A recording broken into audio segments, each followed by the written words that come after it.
else grieving the life they thought they'd have.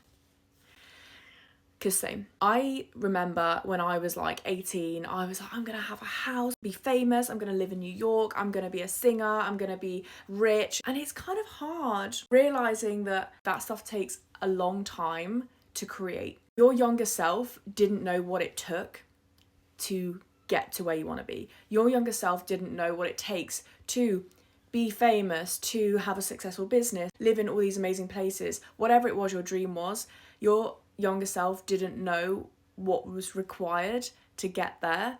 And only through the learning process have you realised, okay, cool, it's going to take a while. It's going to take grit. It's going to take me putting in loads of hours. It's going to take me having to, build my self-esteem and overcome self-doubt. Your younger self thinks that things are so possible like that because there's just naivety there. They don't realise. So my 17-year-old self would probably be looking at me now being like, well, yeah, of course you would have got where you are. That's what we expected and more. So I can't even be proud of myself at 27 because I know that 17-year-old Hattie was thinking I'd be famous, rich, living in New York right now. And I'm not.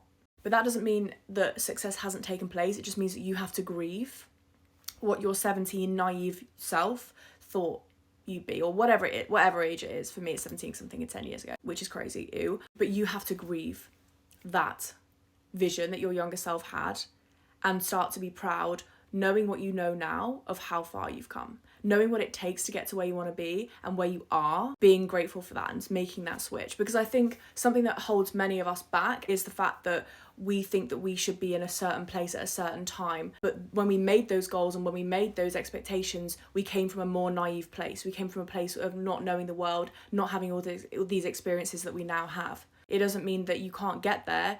It just means in order to stop yourself from holding yourself back and putting yourself to this standard that your naive 17 or whatever 16-year-old self had, you can actually liberate yourself and be like, look, I now know these things. I know it's going to take me this amount of time to get to where I want to be. And that's my new goal. Give yourself grace is essentially what I'm trying to say.